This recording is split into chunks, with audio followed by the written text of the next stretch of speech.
This is KGW News at Sunrise. There's never been anything like what's happened. I'm an innocent man. I'm an innocent person.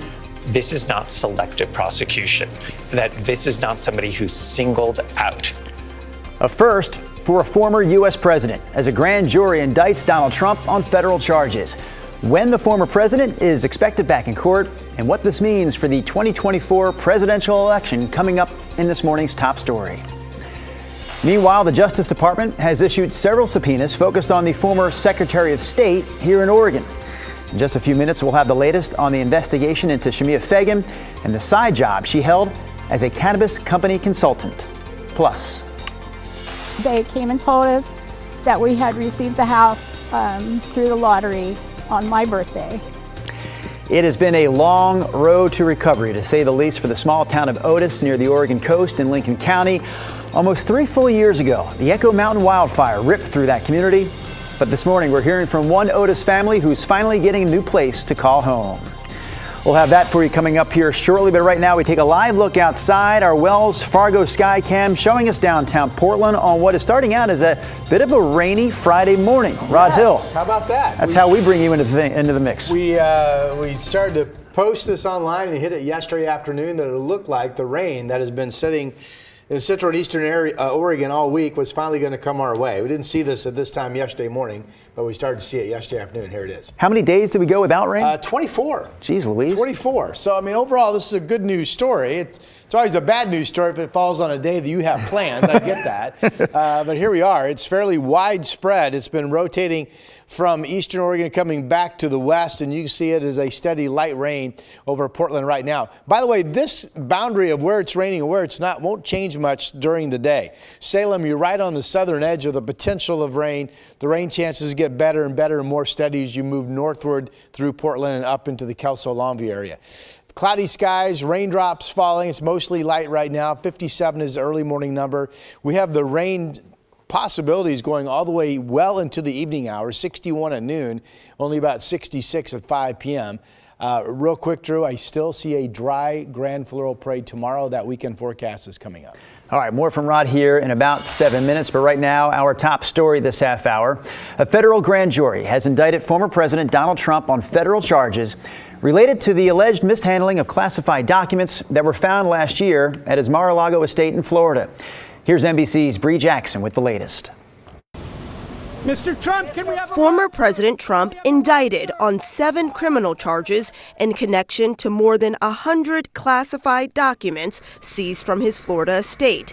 Trump claiming innocence in this video posted online. I did nothing wrong, and we will fight this out just like we've been fighting for 7 years. The indictment is sealed, but 2 sources briefed on the matter say charges include false statements.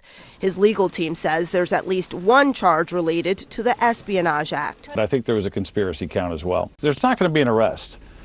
This is coming in on a summons. A spokesperson for the special counsel declined to comment on the case.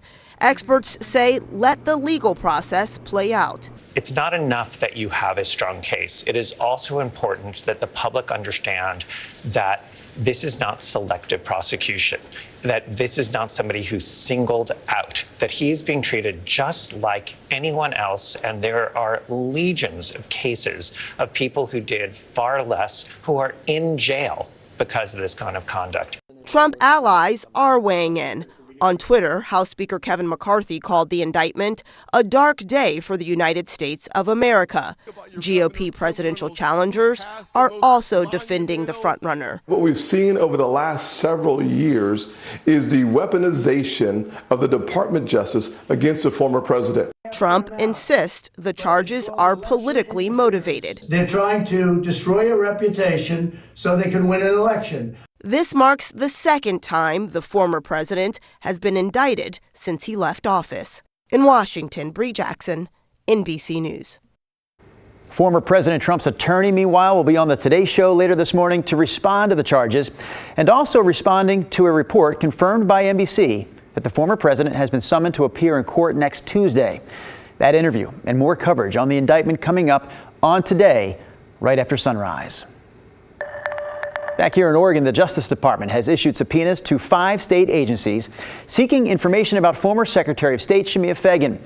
All the requests are related to Fagan and the co-founders of Lamoda dispensary chain. Fagan resigned last month after her side job for the troubled dispensary came to light. According to the Willamette Week, federal investigators have asked for extensive records and documents from the Oregon Liquor and Cannabis Commission, Departments of Administrative Services and Revenue, the Secretary of State's office, and the Government Ethics Commission. A federal grand jury is expected to meet in Portland on June 21st. A federal judge has also ordered former Governor Kate Brown to testify in a class action lawsuit related to how the state handled COVID in its prisons. According to the Oregonian, the suit alleges Brown and other state officials acted with, quote, deliberate indifference, end quote, to the health and safety of inmates during the pandemic. This is the first time a former or current Oregon governor has been ordered to answer questions about their policy in court. In an effort to counteract the low number of officers on the ground, Portland police are launching something new. They're turning to drones to catch criminals. Here's KGW's Mike Benner with a bird's eye view of this new pilot project. At the Portland Police Bureau's training facility Thursday, personnel showed us the new drones the Bureau is using. We're told approximately 16 staffers went through extensive training to be able to fly the fleet of about a half dozen drones. This is all part of a one-year pilot project approved by City Council in early April. The Bureau will use the drones for a variety of things, including traffic accident and crime scene reconstruction, search and rescue, examining possible explosives, and looking for armed suspects. Sergeant Jim Dufresne, who will oversee the drone program, says he's a skeptic when it comes to technology, but he says drones are just different. We don't do policing like we've done in the past. We have to find a new way to do things. We have to find a way to do things with less people. It's been a breath of fresh air. Everybody wants us to move forward on this. They agree with it. They like it. And so it's a great thing to see. It's a great thing to be part of right now. When this year-long pilot project wraps up in the first quarter of next year, the Police Bureau will evaluate the program. They'll look at things like how often they put the drones in the air and how much time they saved in doing so. They'll present those facts to City Council and make some recommendations about moving forward. But barring any major issues, in all likelihood, these drones are here to stay. Reporting in Northeast Portland, I'm Mike Benner for KGW News. All right, before we get back to Rod Hill and his Friday forecast, take a look at this. A live look from the USS Kansas City, which is docked right now along the Portland Waterfront with dozens of others, or I shouldn't say dozens, it's about a dozen, 12, which is plenty. Could be two. That is plenty. It is one, Rod. Which again, if you're talking about huge Navy ships, a dozen is a lot, and they're all docked there along the downtown waterfront. Fleet Week underway. You can actually board these ships and check them out for yourself today, tomorrow, and Sunday from 9:30 to 3:30, all 3 days. We have our own Chris McGinnis on board the USS Kansas City.